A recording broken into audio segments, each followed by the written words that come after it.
बिसायख'थिनि बारा बिटिआरनि गामियारि ओनसोलावबो बारनो हमदोंसै। प्रमोद बर' सरकार फैनानै फारफ्रोमबो थिंजायनिफ्राय डिप्राइभ जादों।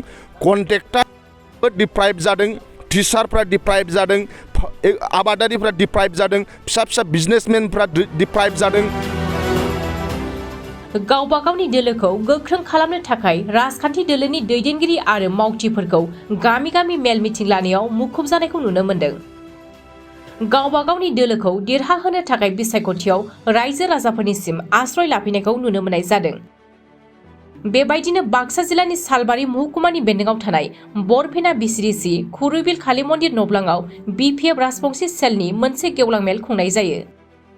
बे गेवलां मेलाव सालबारि जिल्ला बिपिएफ कच राजबंसि सेलनि आफादगिरि सुजित रयनि आफादगिरि मासि लानानै सामलायनाय मेलाव गाहाय आलासि महरै मिरु लाइमोन बिपिएफनि नेहाथारि कास्टम बसुमतारिया लोगोसे बिपिएफनि बारग' एमसिएलए खलिल ब्रह्म, सेल गोरोबहोग्रा आफादनि सोद्रोमा ध्रुब कुमार रय, 21 नं सालबारि बियाबनि एमसिएलए जय मोसाहारि आरो बिपिएफ दोलोनि गोबां मावथि सोद्रोमाफोराबो बाहागो लायो।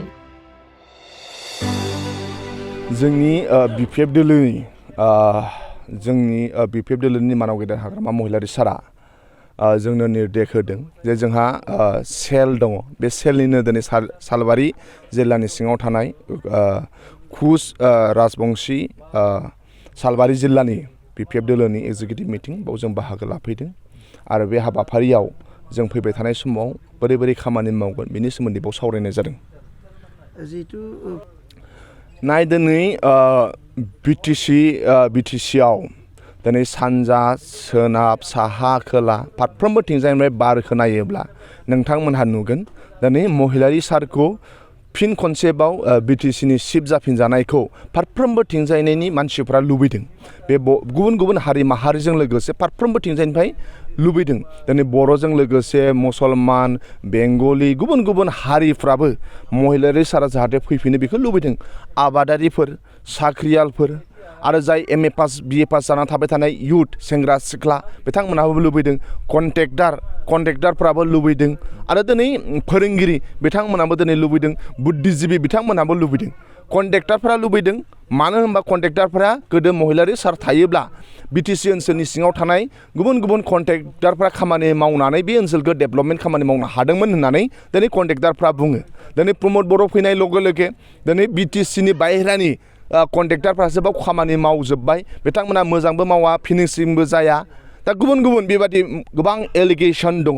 दा दिनै जाय युथ जेनेरेसन जाय दिनै एमए पास बिए पास जानाय बिथांमोनाबो महिलारि सारखौ चिफ जाफिनजानायखौ लुबैदों। खारन प्रमोद बर' पावाराव फैखांनायनि उनाव 3 बोसोरनि बारा जाबाय, सासेबो बिथांमोना साख्रि सोनानै होनो हायाखै। दिनै जाय फरेस्टआव साख्रि मोनदों बे गोदोनिसो बियो, बिथांमोना गोदोआवनो मावखानाय। बुंदों प्रमोद बर' मोना 3 बोसोराव इउपिपिएल फैनानै मा फोरमायगोन? बिथांमोना मायाव सोलायनाय फैदों, माखो बिथांमोना इस्युआ मोनसेल' 17 बोसोराव मा मावखो होननायल' बुंनो हायो बिथांमोना। नाथाय बिथांमोनाव बे ओनसोलखौ डेभेलपमेन्ट खालामनायनि खुनु एजेन्डा गैया। बिथांमोनहा सासेबो लाइमोननो साख्रि होनो हायाखै। बिथांमोना एग्रिकालचार सेक्टराव मा खामानि मावदों, बिथांमोना मा होनो इनफ्रास्ट्राक्चार डेभेलपमेन्टनि सायाव मा खामानि मावदों, बिथांमोननि प्लान आरो पलिसि, बिथांमोनाव हारिबो दानाय पलिसि गैया, बिथांमोनाव ओनसोलखौ डेभेलपमेन्ट खालामनायनिबो पलिसि गैया। ओंखायनो दिनै युथफोरा दिनै सिन्था जादों। टेट पासफोरानो एग्जाम्पल टेट पासफोरा दिनै जाय टेटआ एखे लोगो पास जाबाय आसाम पार्टना साख्रि मोनबाय, बिटिसि पार्टना साख्रि मोनाखै, नङा होमबा? दा ओंखायनो प्रमोद बर' सरकार फैनानै फारफ्रोमबो थिंजायनिफ्राय डिप्राइभ जादों। कन्ट्रेक्टरबो डिप्राइभ जादों, टिचारफ्रा डिप्राइभ जादों, आबादारिफ्रा डिप्राइभ जादों, फिसा फिसा बिजनेसमेनफ्रा डिप्राइभ जादों, एमए पास बिए पास जानायफ्राबो डिप्राइभ जादों। ओंखायनो फारफ्रोमबो थिंजायनिफ्राय दिनै महिलारि सारखौ फिन खनसेबाव चिफ जाफिनजानायखौ लुबैदों। ओंखायनो दोलो बोलै गुबुन गुबुन जोंना जयनिं प्रग्राम जाबाय थादों आरो गुबुन गुबुन जयनिं जानो थाखाय जों सावरायगासिनो दंबाय थायो। ओंखायनो आं दिनै नोंथांमोननि चेनेलनि गेजेरजों जाय दिनै जोंनि हारिनि थाखाय खामानि मावनो लुगैयो बा ओनसोल डेभेलपमेन्टनि थाखाय खामानि मावनो लुबैयो, नोंथांमोनहा जगाजग खालामनानै जोंनि बिपिएफ दोलोआव जाहाथे जयेन जायो।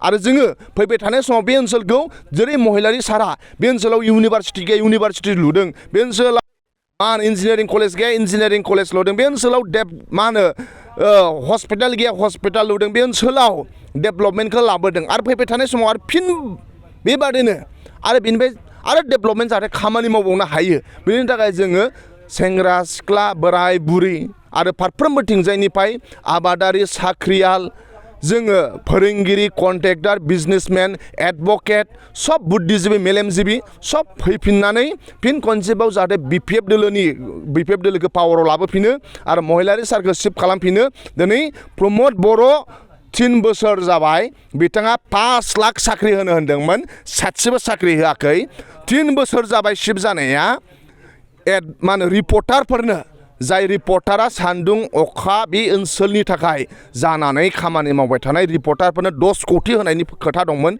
होआखै बिथाङा एनडिएफबिफोरा मा होनो रिहाबिलिटेसन जानायनि खोथा दंमोन पेरामिलिटारियाव साख्रि मोननायनि खोथा दंमोन सासेबो मोनाखै आरो मा होनो सिनेमा हल जाय मानसिफोरा एन्टारटेनमेन्ट होनानै मोजां मोनो जाय मानसिया हारिमुआव खामानि मावो प्रमद बर'आ बुंदोंमोन प्रमद बर' सरकाराव फैनायनि उनाव 40टा समस्तिनि गेजेराव 40टा समस्तियाव सिनेमा हल लुनायनि खोथा दंमोन दिनै 3 बोसोर थांबाय अबे समस्तियाव सिनेमा हल जों मा होनो नुखो नङा होमबा दिनै प्रमद बर'आ पावाराव फैनायनि उनाव बर'नि फार्स्ट गिबि मुंख्लं सुजित नार्जारिनि मुङाव 40टा समस्तिनि गेजेराव 40टा समस्तियाव अडिट'रियाम काम मा होनो मिटिं जाग्रा मोजां हल बिथांमोना लुनायनि खोथा दंमोन दिनै अबाव लुखो प्रमद बर'आ जाय बेन्सार स्कुलनि मास्टारफोरखौ गोदो खोथा होबोदोंमोन जोंनि फोरोंगुरु जोंखौ फोरोंबोनाय समाजखौ सोलायबोनाय बै फोरोंगुरुफोरनि